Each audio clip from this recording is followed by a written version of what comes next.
Iya, yang paling bagus akhlaknya. Iya, ini yang dimaksudkan. Apa itu yang paling bagus akhlaknya? Yang bagaimana itu orangnya? Yang bagaimana itu orangnya? Iya, tentunya kita harus baca Quran.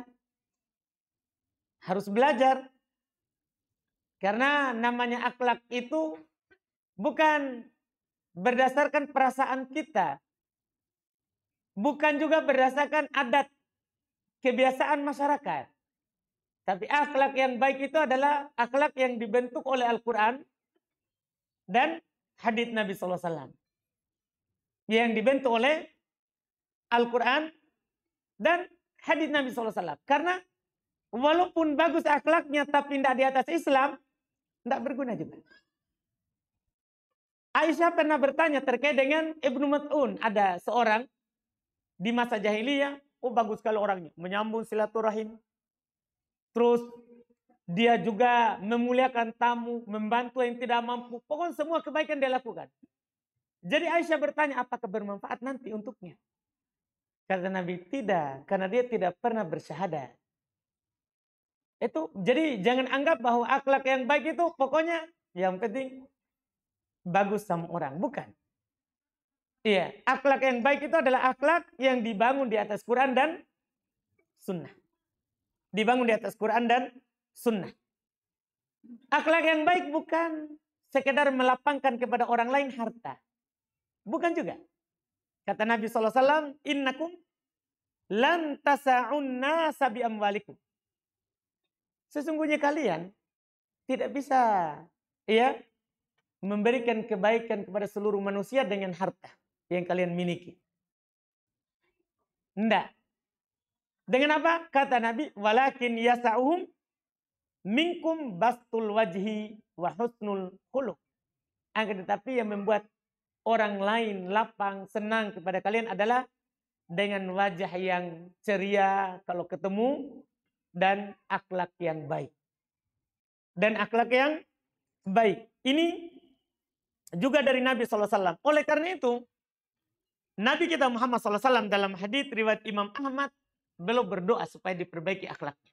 Nabi yang akhlaknya memang sudah Quran. Dari sahabat Ibnu Mas'ud, Rasulullah SAW, kata Ibnu Mas'ud, kana yakul, biasa sering berdoa. Allahumma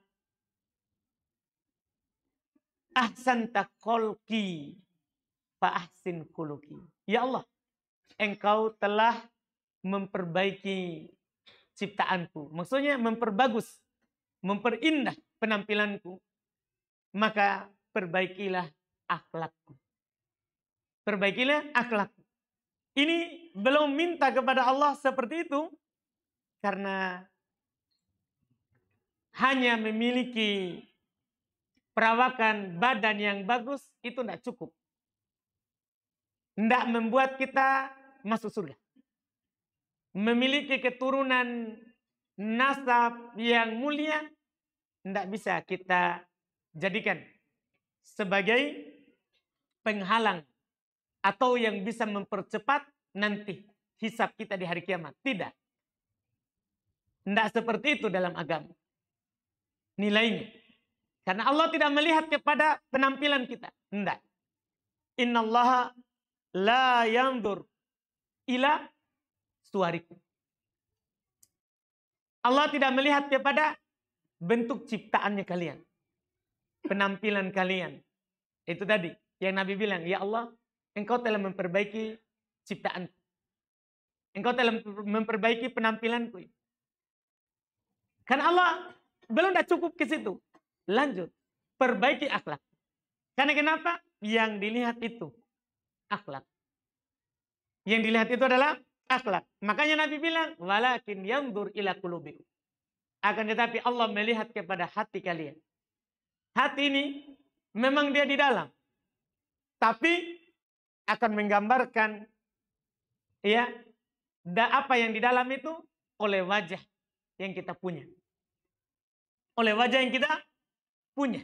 Karena disebutkan oleh para ulama, wajah ini adalah sofahat al-qulub. Wajah ini lembarannya hati bagian luar. Kalau hati kita baik, wajah itu akan baik. Tapi kalau hati kita buruk walaupun wajah bagus, baik, maka itu akan jelek. Maka itu akan jelek. Makanya Nabi berdoa, engkau telah memperbaiki bentuk badanku, perbaiki akhlakku. Ini yang dimintakan oleh Nabi kita Muhammad sallallahu alaihi wasallam. Dan ini menjadi penting. Kita kan sudah tahu dia sebab masuk surga. Kita tahu kenapa dia menjadi sebab masuk surga. Karena dia adalah yang paling berat nanti di timbangan. Ketika kita ditimbang nanti amalannya, yang paling berat adalah akhlak mulia.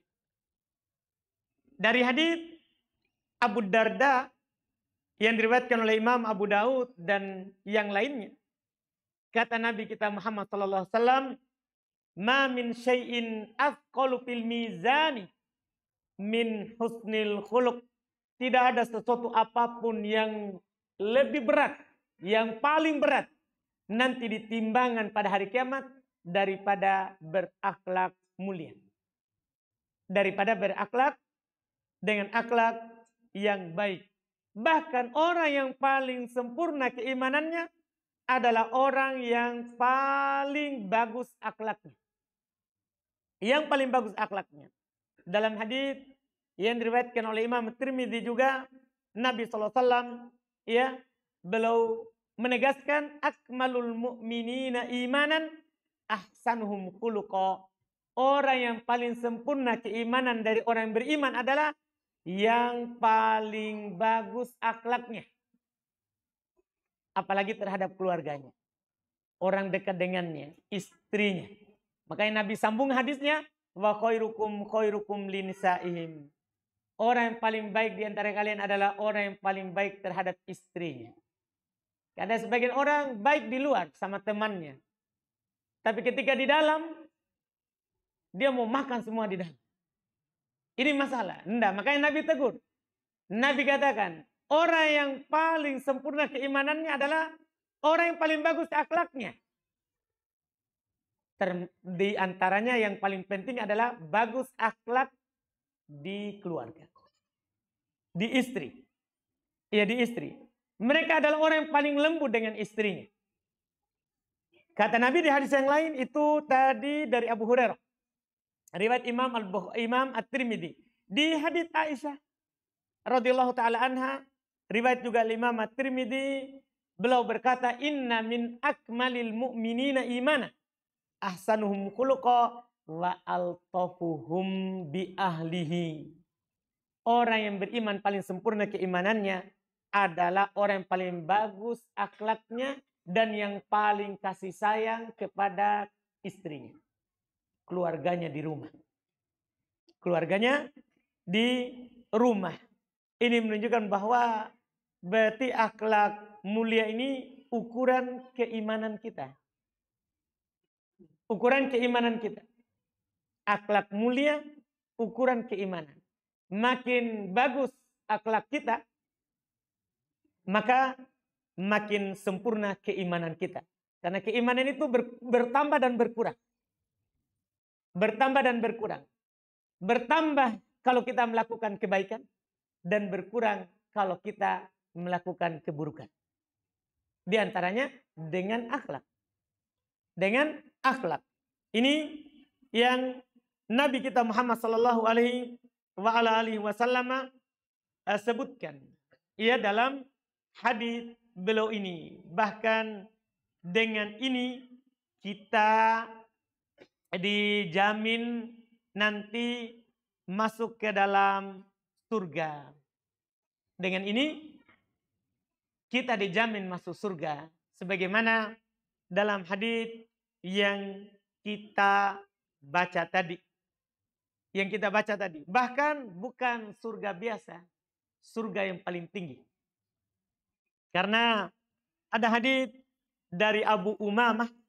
Riwayat Imam ya Abu Daud radhiyallahu rahimahullahu taala, Nabi SAW bersabda, "Ana za'imun bi baitin fi a'lal jannah." Saya jamin dengan rumah yang ada di a'lal jannah, di surga yang paling tinggi. Saya jamin dengan rumah yang menjamin Nabi.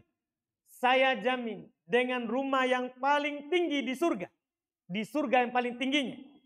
Bagi siapa? Liman hassana khuluqah, bagi orang yang berusaha memperbaiki akhlaknya. Hassana, ada perjuangannya. Dia berusaha, karena sebagian orang kadang ada yang lahir memang dengan akhlak yang bagus, ada juga enggak, dipelajari. Karena innamal hilm bittahallum. Bersikap santun itu dengan belajar bersikap santun. Bisa dengan belajar. Walaupun ada juga memang orang dia sudah seperti itu. Sudah bagus akhlaknya, dari lahir dia lahir dengan itu. Tapi bagi yang belum punya, bisa dipelajari. Bagaimana cara mempelajarinya? Tidak ada yang bisa menundukkan kita kecuali Quran dan hadis. Kalau kita ada yang mengatakan, saya bisa berakhlak bagus kalau itu yang suruh. Tidak bisa, itu mungkin karena kita takut saja. Takut kekuatannya, takut kedudukannya, itu saja. Makanya kita paksakan bagus. Tapi Quran dan hadis itu akan menundukkan hati kita.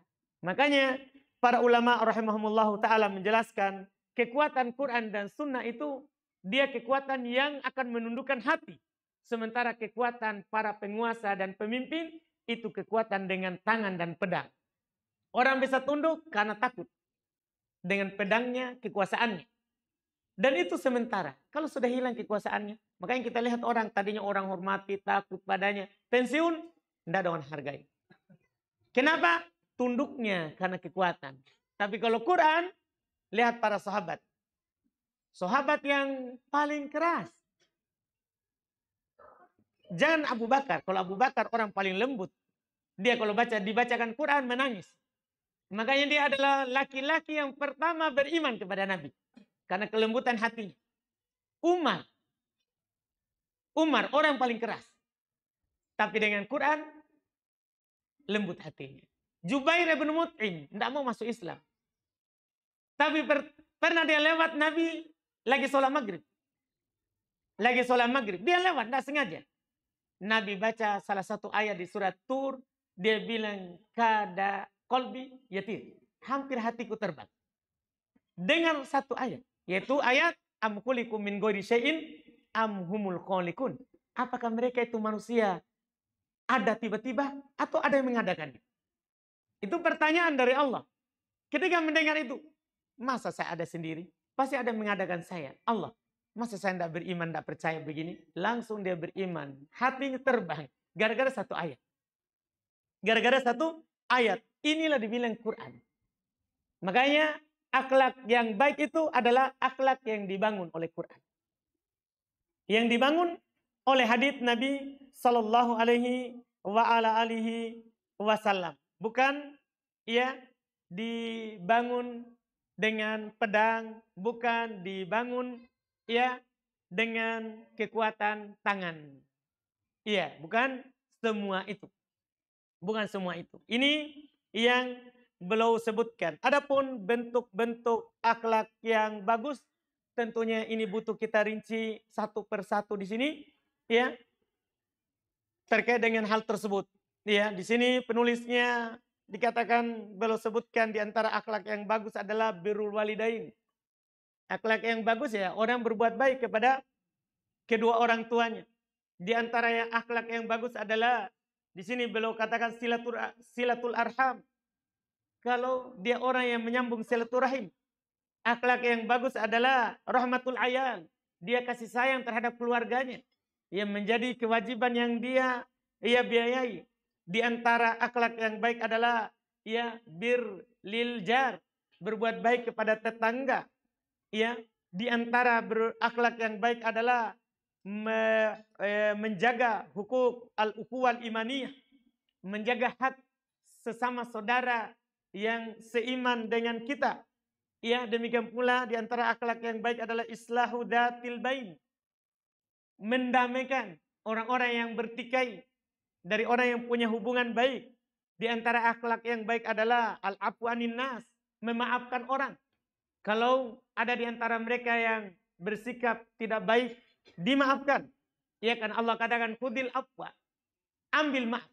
Ambil maaf. Demikian pula di antara akhlak yang baik di sini dikatakan la taghdab, tidak gampang marah.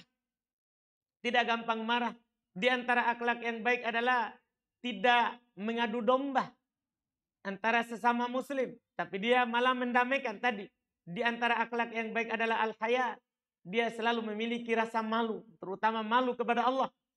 Sehingga nanti dia tidak akan melanggar batasan-batasan Allah. Ya, dan malu juga kepada orang lain. Tapi di antara mendorong keras kita untuk berbuat baik adalah dan meninggalkan kesalahan adalah malu kepada Allah. Karena kadang kita lagi bersendiri, kalau tidak ada rasa malu kepada Allah, kita gampang saja bermaksiat. Gampang saja bermaksiat. Maka akhlak yang baik, seorang itu punya rasa malu. Di antara akhlak yang baik adalah iyadatul marid. Seorang menjenguk orang sakit. Di antara akhlak yang baik adalah ya ta'amul ma'al ahal. Dia berbuat baik bersama keluarga-keluarganya. Ya, kalau tidak ada ibunya ya tantenya. Dia berbaik padanya. Demikian pula keluarga-keluarga dari orang tuanya. Demikian pula dia rahmat terhadap anak kecil. Lemah lembut terhadap hewan bagi yang punya kendaraan hewan. Demikian pula dia menyingkirkan gangguan di jalan. Ia menyingkirkan gangguan di jalan. Demikian pula dia memilih teman duduk yang baik. Demikian pula bersabar bersama orang-orang yang taat kepada Allah. Bersabar itu di antara akhlak baik. Di antara akhlak baik adalah tentunya kalau membeli maka tidak keras dalam menawar. Kalau menjual tidak pelit dalam ya menahan tawaran dari yang ditawarkan oleh saudaranya. Dan banyak lagi hal-hal yang disebutkan. Kalau kita sebutkan satu persatu dalilnya tentunya sangat luas dan sangat banyak. Tapi ini yang jelas adalah berakhlak dengan akhlak yang mulia adalah perkara yang sangat dituntunkan, sangat dianjurkan dan sangat ditekankan kepada kita sebagai hamba Allah Subhanahu wa taala. Makanya ini ucapan dari Nabi kita ini adalah ucapan yang sangat besar nilainya kalau kita letakkan di hadapan kita di setiap ya perkara yang kita hadapi di perkara kehidupan dunia ini. Tapi kita cukupkan, alhamdulillah ini hadis kita telah mengambilnya di 4 kali pertemuan dan ini yang paling lama yang kita baca. Hadis yang ke-18. Kita cukupkan dulu, alhamdulillah. Insyaallah di pertemuan akan datang berarti kita sudah masuk di hadis yang ke-19. Insyaallah taala.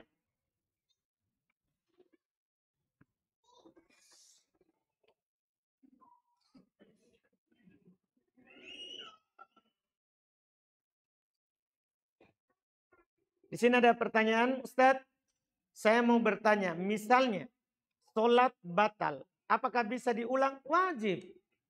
Iya. Kalau sholat kita batal, wajib kita ulang. Bukan bisa, wajib. Iya, tidak hilang kewajiban kita kalau tidak ulang. Kalau sholat wajib, kalau sholat sunnah, sunnah juga kita ulang.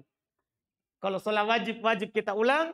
Sholat sunnah, sunnah juga kita mengulangnya.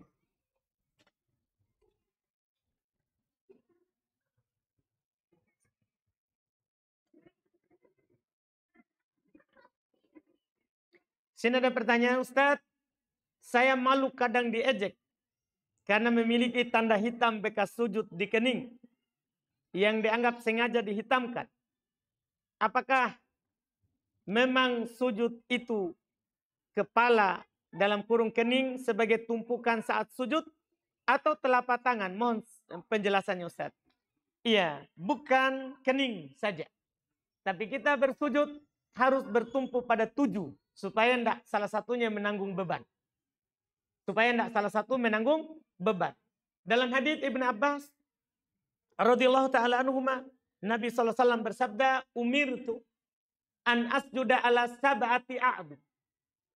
saya diperintahkan untuk sujud bertumpuk pada 7 anggota sujud. 7. Jadi jangan 1. Karena kalau 1 ini memberatkan. Iya, memberatkan. 7. Apa itu? Kata Nabi, al-jabhah di ucapan beliau, jidat wa asyara ya amfi. Tapi beliau tunjuk hidungnya. Maksudnya jidat dengan hidung. Jangan jidat saja. Jadi beliau ucapannya jidat tapi beliau tunjuk hidung. Artinya ini tidak bisa dipisahkan. Ini yang pertama, 1. Al-yadan, 2 tangan. Kita bertumpu sini karena kalau jidat saja saya mati, nanti patah tulang hidung. Iya, jadi bertumpu pada tangan. Bahkan kalau berat di jidat, tangan. Tumpu padanya. Iya, makanya tangan itu sunnah. Letak tangannya Nabi SAW itu di antara 2 muka. Supaya tidak terlalu berat di muka. Jadi 2 telapak tangan. Ini sudah 3. Al-rukbatan. 2 lutut. 2 lutut. Ini juga bisa membantu kita supaya tidak terlalu, sebagian orang kadang tidak bersandar ke lutut, terlalu tidur sujudnya sehingga bertumpu jidat. Tidak, ini lutut gunakan untuk bertumpu dalam sujud. Itu sudah 5. Kemudian atraf al-qadaman, ujung kedua kaki, jari-jarinya itu bertumpu karena kita kalau sujud kakinya itu tidak boleh hanya diletakkan, tapi harus ditindis supaya jarinya ke arah kiblat. Jarinya ke arah kiblat. Ini 7 anggota sujud yang harus kita pakai. Bahkan itu wajib. Wajib sujud dengan 7 itu. Berdasarkan hadis yang baru saja kita baca. Wallahu a'lam. Tadi katanya dikatakan bahwa orang yang paling baik akhlaknya adalah yang paling lembut kepada istrinya. Bagaimana Ustadz kalau belum mempunyai istri? Masya Allah. Kepada siapakah dia berlemah lembut? Kepada pacarnya? Atau gebetannya? Atau kepada calon istrinya? Masya Allah. Tidak kepada semua itu. Kepada diri kita saja. Iya. Kalau belum punya istri, ya pada diri kita saja. Lemah lembutlah pada diri saja. Iya, pikirkan. Apa yang baik untuk dirinya, apa yang tidak baik. Apa yang tidak baik. Jangan dipaksakan. Karena ajakan syariat itu bagi yang mampu dan yang punya. Yang bisa lakukan. Kalau belum punya kita tidak dipaksa. Dan kita tidak berdosa. Tidak berdosa. Iya. Nanti ada baru kita dianjurkan untuk melakukan itu.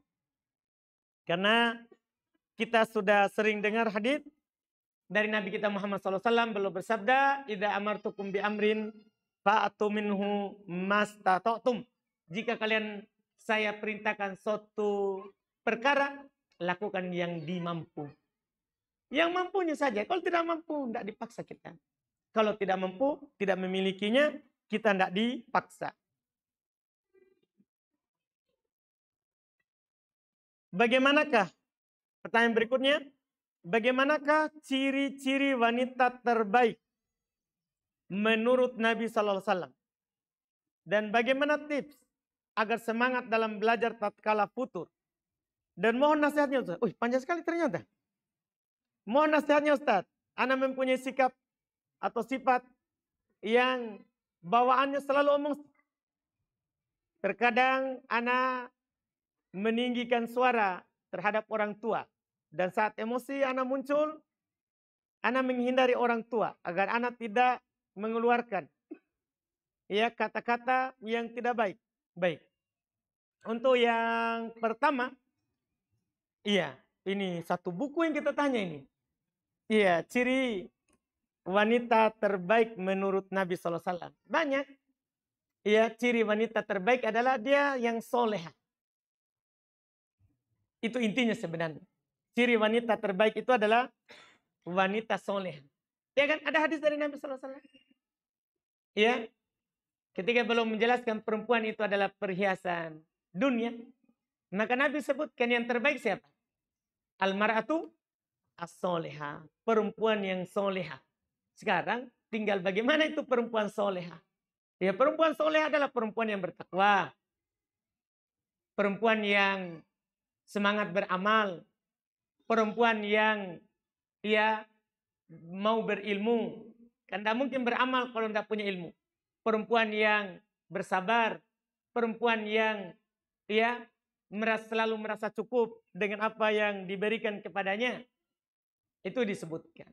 Iya, ini dan banyak lagi hal-hal ciri-ciri dari perempuan soleha. Makanya kesimpulannya, perempuan terbaik adalah perempuan soleha. Taat kepada Allah dan taat kepada suaminya kalau dia punya suami. Kalau belum punya, kepada orang tuanya. Kepada orang tuanya. Kemudian tadi terkait dengan suka emosi, jalan keluar dari Nabi SAW banyak perkara dari orang yang suka marah. Itu kalau marah saat berjalan, berdiri. Kalau saat berdiri, duduk. Kalau saat duduk, tidur. Supaya tidak keluar amarahnya. Itu yang disebutkan dalam hadits Nabi SAW. Wallahu a'lam.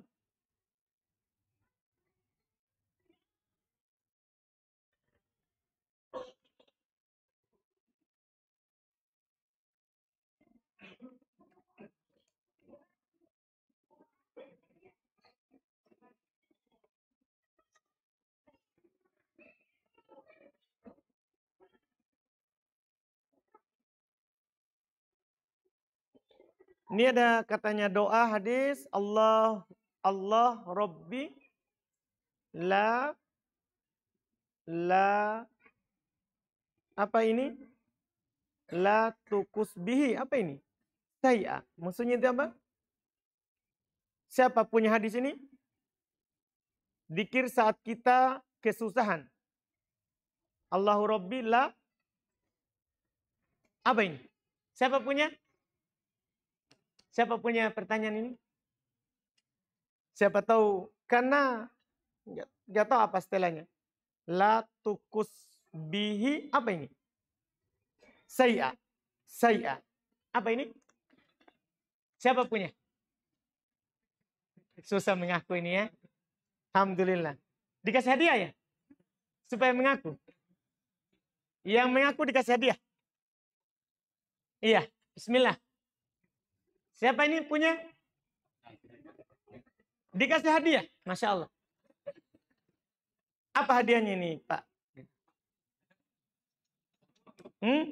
Minum kopi gratis. Oh, ini yang punya 52. Pokoknya kita bebas minum kopi gratis besok. Seharian gitu ya? Baik, seharian. Besok. Di Jalan Ontas itu. Iya. Wah, Masya Allah nikmat. Anda harus kopi tuh, bebas pesan apa saja di situ. Semua. Biar kue-kuenya. Kue-kuenya juga. Gimana ini? Siapa yang mau mengaku? Tidak ada ya, aduh. Batal. Bisa diganti dengan saya? Alhamdulillah.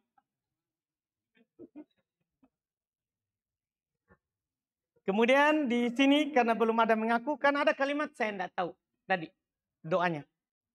Mana yang lebih utama antara ikhlas dengan ridho? Tentunya ikhlas. Kalau kita ikhlas, kita akan ridho. Tidak bisa kita ridho kalau tidak ikhlas. Tidak bisa kita ridho kalau kita tidak ikhlas. Apakah sah wudhu seseorang apabila secara sengaja maupun tidak sengaja bersentuhan kulit antara suami dan istri? Sah, tidak batal. Sah, tidak batal wudhu dengan bersentuhan suami istri. Aisyah berkata, karena Nabi SAW qabbala ba'du nisa'ihi thumma kharaja ila shalah. Nabi mencium sebagian istrinya dan keluar ke salat.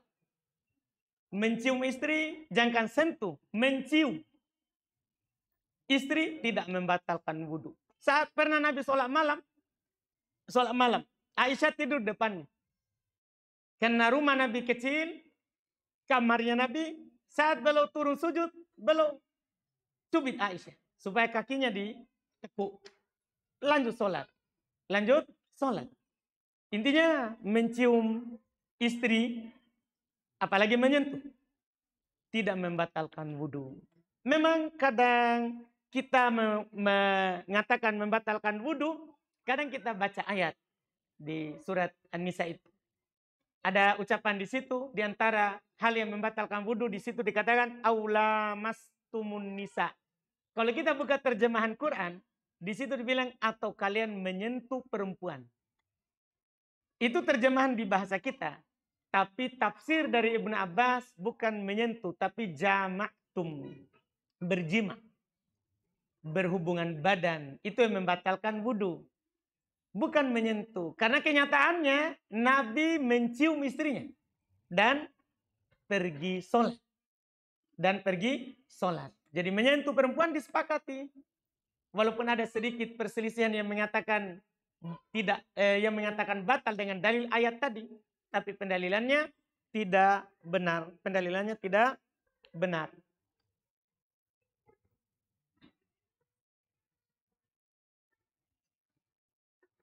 Apa hukumnya menghadiri undangan ulang tahun? Sementara undangan hukumnya wajib untuk dihadiri. Yang wajib itu undangan yang memang ada syariatnya. Seperti pernikahan. Nabi bilang aulim walau bisa. Rayakan walaupun dengan seekor kambing. Itu namanya yang wajib dihadiri. Adapun undangan ulang tahun tidak wajib kita hadiri. Tidak wajib kita hadiri. Jadi jangan masukkan di perkara yang wajib dihadiri. Bahkan ulang tahun harus kita tidak hadiri. Harus kita tidak hadiri. Karena itu adalah perkara yang tidak ada disyariatkan. Tidak ada dalam syariat melakukan ulang tahun.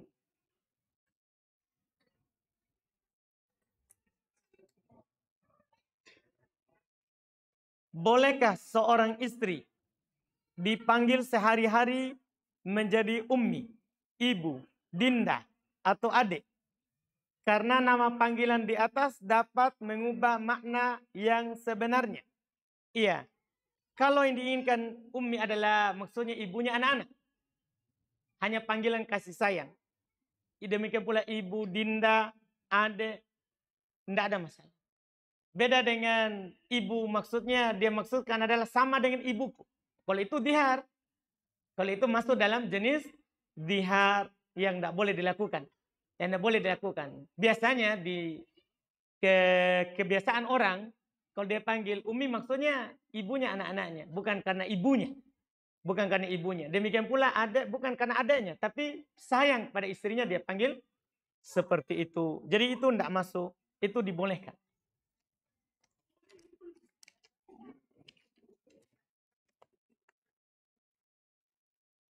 Ustadz, saya kurir, kadang sholat duha singgah di masjid. Biasanya saya sholat duha itu 4 rakaat dengan cara 2 rakaat, 2 rakaat. Bolehkah 2 rakaat pertama saya niatkan sholat sunnah wudhu, sholat tahiyat masjid, dan sholat sunnah duha? Boleh. Yang penting kita lakukan dua-dua. Kalau kita lakukan 2 berarti bisa digabungkan dengan tahiyat masjid, wudhu bisa. Yang tidak boleh itu kalau langsung 4. Kalau langsung 4 tidak boleh. Karena syarat yang boleh digabungkan adalah sama caranya dan sama hukumnya. Maksudnya sama caranya, 2 dilakukan sama. Hukum maksudnya sama-sama sunnah. Itu boleh digabungkan. Sini ada pertanyaan lagi.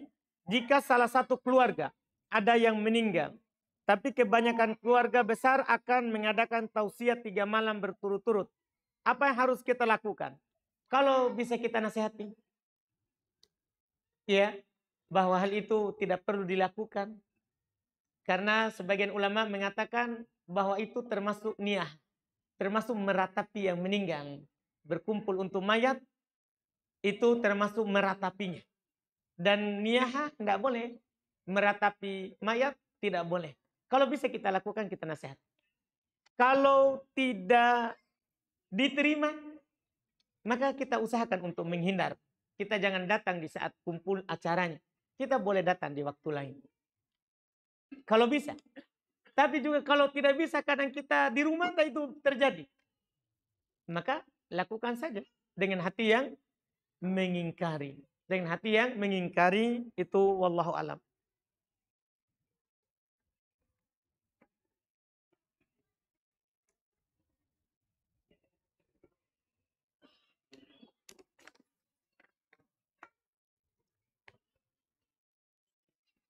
Apa hukum menghirup asap sate babi? Karena di samping kantor ana penjual sate babi. Iya. Kita tidak bisa menghindar. Iya. Kalau tidak bisa sama dengan menghirup debu. Ya, kalau tidak bisa menghindar. Tapi kalau kita bisa menghindar, alhamdulillah. Tapi ini kan kantor di samping. Iya. Yang penting kita ingkari kalau kita hirup, jangan menikmati. Sampai kita nikmati, itu masuk dalam keriduan terhadap hal tersebut. Kalau kita ingkari dalam hati, itu sudah tidak masuk dalam ya hal yang terlarang. Oh, ini sudah tadi? Belum habis? Kenapa lama sekali hari ini? Alhamdulillah. Siapa tahu sudah ada yang mau mengaku tadi? Lumayan, besok bisa minum kopi. Masih tunggu itu ya, masih berlaku ya? Masih. Sampai ada mengaku. Siapa tahu dari akhwat boleh mengaku supaya besok suaminya bisa minum kopi? Alhamdulillah. Ustadz, apakah berkunjung ke rumah ibu mertua yang berada di luar kota termasuk safar? Kalau jarak safar, termasuk. Kalau jarak safar, atau dikatakan kita adalah keluar kota bersafar, masuk. Karena dia tidak peduli mau ke rumah mertua, orang tua, tidak. Yang penting kita safar. Maka masuk di hukum safar. Kalau sholat berjamaah, bolehkah sujud terakhir lama? Hampir imam salam masih sujud. Tidak boleh. Tidak boleh. Kalau kita sholat berjamaah, ada ikatannya dengan imam. Ada ikatannya dengan imam. Tidak boleh kita semauta. Karena Nabi SAW bersabda, innama ju'ilal imam liutamma bih. Imam itu dijadikan untuk diikuti. Sampai Nabi mengatakan, idza raka'a farka, idza kabbara fakabbir. Kalau imam bertakbir, takbir. Langsung pakai fa tanpa selang waktu. Wa idza raka'a farka, kalau ruku, tanpa selang waktu. Wa idza rafa'a ra'sahu min ruku farfa. Kalau dia angkat kepalanya dari ruku, angkat tanpa selang waktu. Wa idza sajada fasjud. Kalau imam sujud tanpa selang waktu. Karena semua pakai fa. Fa itu ya tartib bila tarofi.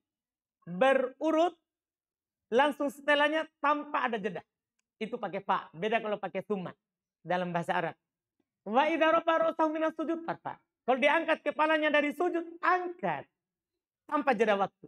Tidak boleh. Kalau kita memang mau sujud lama, nanti di sholat sendiri. Karena ada namanya hak mengikuti imam. Hak mengikuti imam. Wallahualam. Bisakah membaca Al-Quran menggunakan HP? Bisa. Menggunakan apa saja yang penting Al-Quran kita baca, maka kita dapat pahala sama. Kita dapat pahala sama. Walaupun sebagian salaf, sebagian orang-orang terdahulu dari ulama terdahulu, itu mengatakan bahwa melihat mushaf itu sunnah. Melihat Quran itu sunnah kalau kita baca. Tapi namanya membaca Al-Quran lewat kulit, lewat batu ditulis, lewat papan ditulis, ya, maka sama pahalanya. 1 huruf 10 kebaikan. 1 huruf 10 kebaikan. Sudah?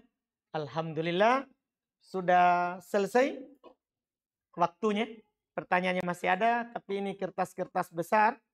Mungkin pertanyaannya panjang. Jadi tidak cukup waktunya, kita mohon maaf. Di pertemuan ini alhamdulillah berarti selesai tadi hadis yang ke-18. Semoga bermanfaat dan menjadi pengingat untuk kita semua. Subhanakallahumma wa bihamdik asyhadu an la ilaha illa anta astaghfiruka wa atubu ilaik. Assalamualaikum warahmatullahi wabarakatuh.